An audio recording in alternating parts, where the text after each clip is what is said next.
Good morning and welcome to another episode of Sunday Story. You'll see that there are a couple of decorations, not many up around me, because yes, it's December, yes, we're getting closer to Christmas, but yes, we are still making our way through the Jesus Storybook Bible. We are going to spend a whole month as a nation, probably as a family in your house, celebrating Jesus being born.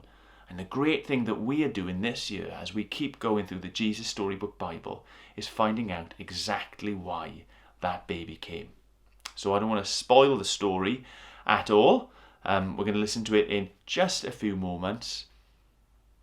But I hope that as we keep getting closer to Christmas Day, we all get to keep seeing why it's so important that Jesus came.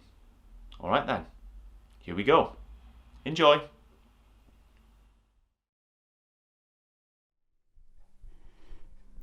A dark night in the garden. The wind was picking up now, blowing clouds across the moon, shrouding the garden in darkness. "Stay up with me," Jesus asked his friends. They said yes and waited under the olive trees, but they were tired and soon they fell asleep. Jesus walked ahead alone into the dark. He needed to talk to his heavenly Father. He knew it was time for him to die. They had planned it long ago, he and his Father.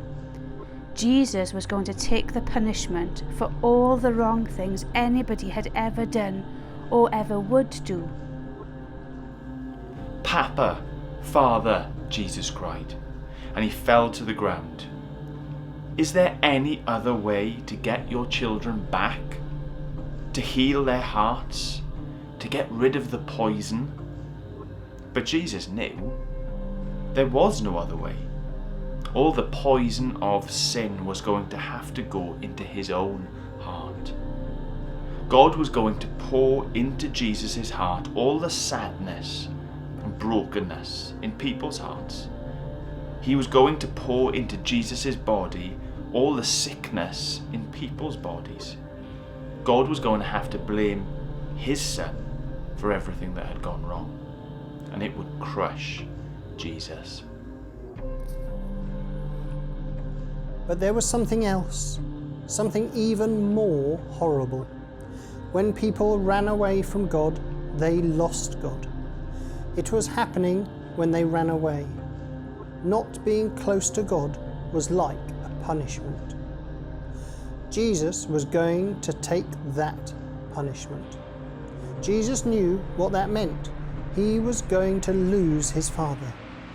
And that, Jesus knew, would break his heart in two. Violent sobs shook Jesus' whole body. Then Jesus was quiet, like a lamb. "I trust you, Papa," he said. "Whatever you say, I will do."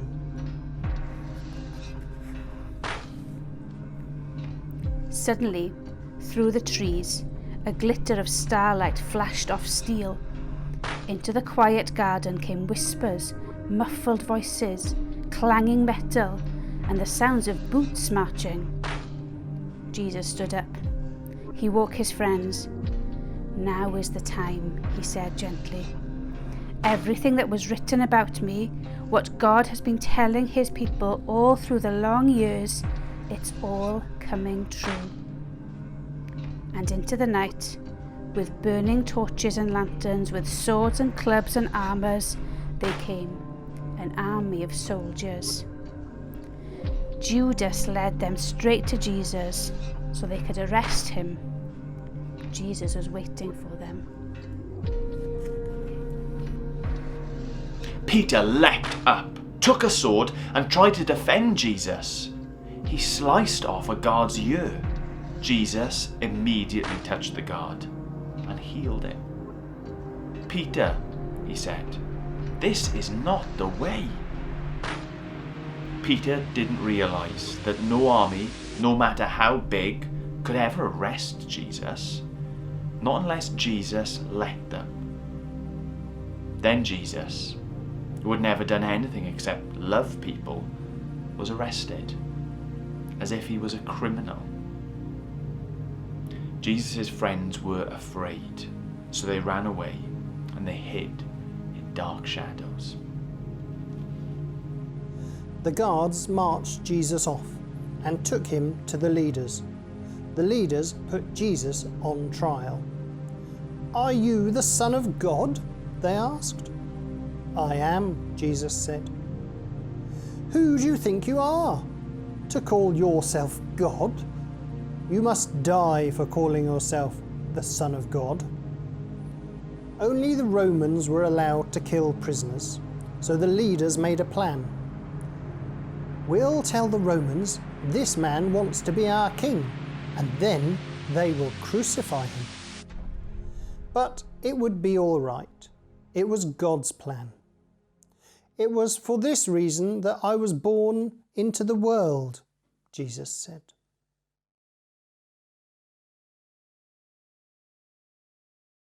Well, there we have it. Another episode of Sunday Story completed.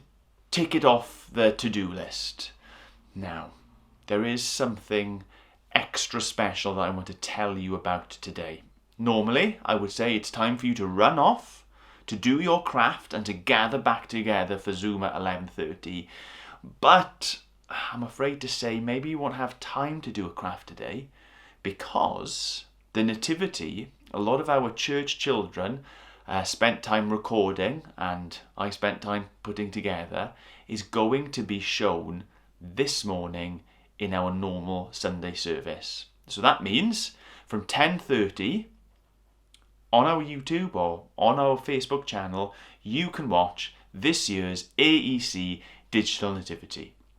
If you don't want to, by all means, go off, do a craft, come back at 11:30.